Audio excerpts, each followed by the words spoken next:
سکتی ہے۔ تو میری ماں اور بہنوں، سب سے پہلی ذمہ داری، سب سے اہم ذمہ داری، سب سے بڑی ذمہ داری اللہ سبحانہ و تعالیٰ نے جو ہم کو دی ہے، ہم عورتوں کو دی ہے۔ عورت چاہے کسی بھی رشتے میں ہو، چاہے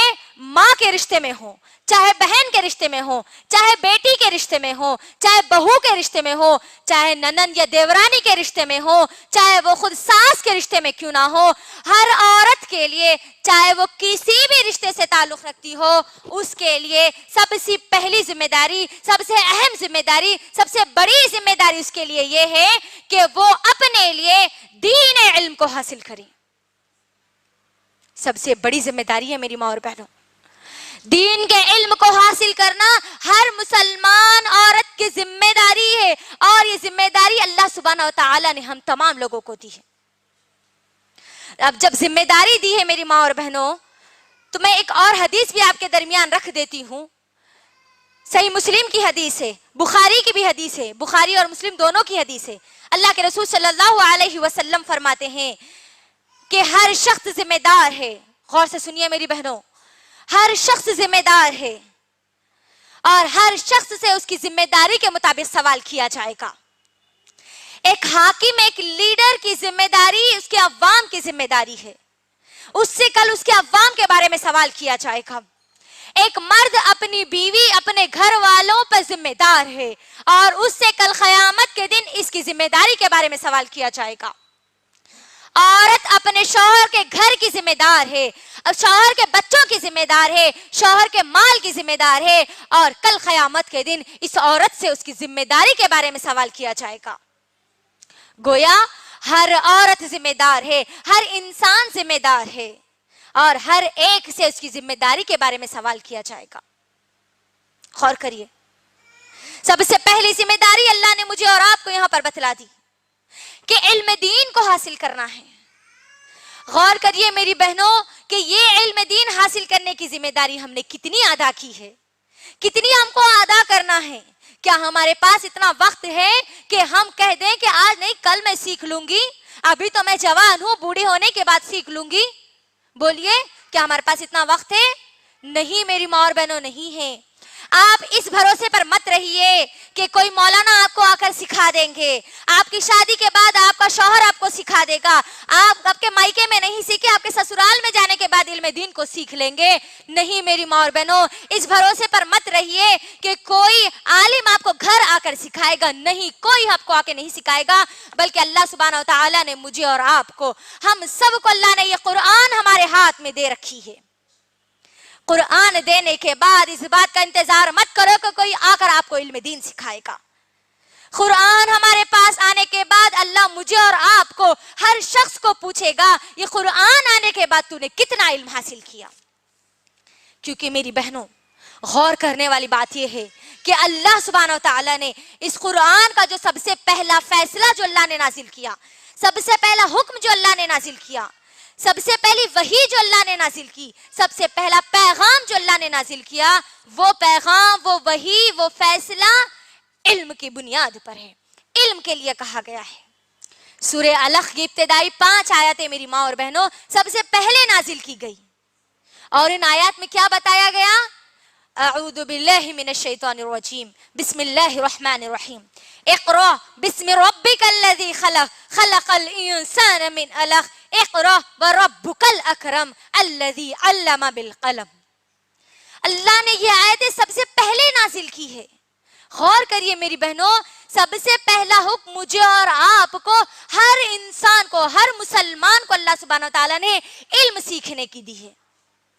یہ ذمہ داری آج ہم کتنی ادا کر رہے ہیں؟ سوال کریے اپنے آپ سے سوال کریے کہ آج میں علم حاصل کرنے کے لیے کیا کر رہی ہوں، جبکہ اللہ نے پہلا حکم یہی نازل کیا۔ میری بہنوں غور کریے۔ اس کے ساتھ ساتھ سنیے ابن ماجہ کی حدیث، اللہ کے رسول صلی اللہ علیہ وسلم فرماتے ہیں، ابن ماجہ جلد نمبر 1 حدیث نمبر 224، اللہ کے رسول صلی اللہ علیہ وسلم فرماتے ہیں، ہر مسلمان کے لیے چاہے وہ مرد ہو یا عورت، علم کا سیکھنا ضروری فرض ہے۔ علم کا حاصل کرنا ہر مرد اور عورت پر فرض ہے۔ غور کریے میری بہنوں، جس طریقے سے نمازوں کی پابندی کرنا ہمارے لیے فرض ہے، جس طریقے سے رمضان کے روزے رکھنا ہمارے لیے فرض ہے، جس طریقے سے اللہ نے ہم کو استطاعت دی ہے، زکوٰۃ ہم کو اگر ہمارے مال میں نکلتی ہے تو زکوٰۃ دینا جس طریقے سے فرض ہے، جس طریقے سے حج کرنا فرض ہے، اسی طریقے سے میرے اور آپ کے لیے، ہر مسلمان عورت کے لیے، ہر مسلمان مرد کے لیے علم دین کو حاصل کرنا، اس قرآن کے علم کو حاصل کرنا فرض ہے۔ یاد رکھیے میری بہنوں، یاد رکھیے، اس کے اندر ایک اور بات سمجھنے اور غور کرنے کی ہے۔ جو لوگ یہ کہتے ہیں کہ علم سیکھنے کا معاملہ صرف مردوں کے حد تک ہے، اس آیت پر غور کرنے سے ہم کو یہ بات معلوم ہوتی ہے کہ اللہ نے کہا کہ اقرأ، پڑھو، بسم ربک الذی، اپنے رب کے نام سے پڑھو۔ تو اللہ نے اس آیت میں یہ نہیں کہا میری بہنوں کہ اے مردوں تم پڑھو، اے عورتوں تم پڑھو، نہیں، مرد اور عورت ہر ایک کو مخاطب کر کے یہاں پر بیان کیا گیا ہے۔ غور کرنا میری بہنوں، تو علم دین کو حاصل کرنا ہم سب کی سب سے پہلی اور سب سے بڑی ذمہ داری ہے۔ اب میری ماں اور بہنوں، جب ہم لوگ یہ سمجھتی ہیں کہ قرآن کا علم مجھے اور آپ کو حاصل کرنا ہے، سیرت نبوی صلی اللہ علیہ وسلم کا علم مجھے اور آپ کو حاصل کرنا ہے، تو میرا آپ تمام لوگوں سے ایک سوال ہے میری ماں اور بہنوں، اس سوال کا جواب دینے کی کوشش کرنا۔ جب اللہ سبحانہ و تعالیٰ نے مجھے اور آپ کو اس قرآن کا علم حاصل کرنے کا حکم دیا ہے، تو میرا سوال ہے آپ تمام لوگوں سے کہ اللہ سبحانہ و تعالیٰ نے اس قرآن مجید میں سب سے پہلا علم کس چیز کا حاصل کرنے کا حکم دیا ہے؟ کوئی مجھے بتا سکتے ہیں کہ اللہ سبحانہ و تعالیٰ نے قرآن مجید میں سب سے پہلا علم کس چیز کا حاصل کرنے کا حکم دیے ہیں؟ چلیے میں ہی آپ کے درمیان رکھ دیتی ہوں۔ میری ماں اور بہنوں، اللہ نے جہاں کہہ دیا کہ علم حاصل کرنا ہے، ہر مسلمان عورت کی سب سے پہلی اور سب سے بڑی ذمہ داری جب علم حاصل کرنے کی ہے، تو اس کے لیے سب سے اہم بات یہ ہے کہ وہ سب سے پہلے اللہ سبحانہ و تعالیٰ کا علم حاصل کریں، کیونکہ اللہ سبحانہ و تعالیٰ نے قرآن مجید میں سورہ محمد سورہ نمبر 49 آیت نمبر 19 میں اللہ سبحانہ و تعالیٰ نے کہا فَعَلَمْ أَنَّهُ لَا إِلَهَ إِلَّا اللَّهُ۔ اللہ سبحانہ و تعالیٰ کہتے ہیں کہ لوگوں علم حاصل کرو کہ اللہ کے سوا کوئی معبود نہیں ہے۔ ہم کو علم سب سے پہلے کس چیز کا حاصل کرنا ہے؟ کہ اللہ کے سوا کوئی معبود نہیں ہے۔ اس بات پر مجھے اور آپ کو ہر ایک کو ایمان لانا ہے۔ جب ہم یہ علم حاصل کریں گے تو ہمارا ایمان مضبوط ہوگا۔ میری ماں اور بہنوں، ہم کو یہ بات بھی، یہ علم بھی سیکھنے کی ضرورت ہے کہ جب ہم یہ علم حاصل کریں گے کہ اللہ کے سوا کوئی معبود نہیں ہے، تو اس علم کے لیے ہم اپنے ایمان کو کیسے مضبوط کریں، اس کے لیے مجھے اور آپ کو، ہر ایک کو، ہماری صحابہ اور صحابیات کے طریقوں کو دیکھنا ہوگا کہ انہوں نے کیسے مصیبتوں، پریشانیوں میں اپنے قدم کو جمائے رکھا، کیسے وہ اس دین علم کو حاصل کیا کرتی تھی، کیسے اس دین علم کے ذریعے اپنے ایمان کو مضبوط رکھتی تھی۔ میری ماں اور بہنوں، اللہ کے لیے غور کرنا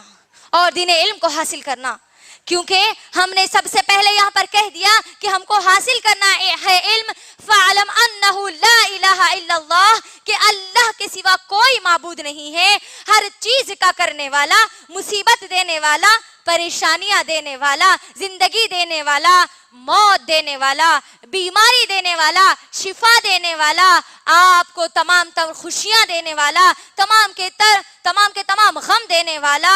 آپ کے بنتے ہوئے کاموں کو بگاڑنے والا اور بگڑتے ہوئے کاموں کو بنانے والا صرف ایک خالق، ایک مالک، ایک رازق، صرف اور صرف اللہ سبحانہ و تعالیٰ ہے۔ اس بات کو ہمارے ذہنوں میں ہم کو بٹھانے کی ضرورت ہے۔ جب ہم یہ باتیں ہمارے ذہن میں بٹھائیں گے میری ماں اور بہنوں، تو ہمارا ایمان مضبوط ہوگا، اسی طریقے سے جیسے ہماری صحابیات کا ایمان مضبوط ہوا، جیسے ہمارے انبیاء کی بیویوں نے اس ایمان کی مضبوطی کی خاطر بڑی بڑی مصیبتیں جھیل لی، لیکن ان کے ایمان پر ذرہ برابر بھی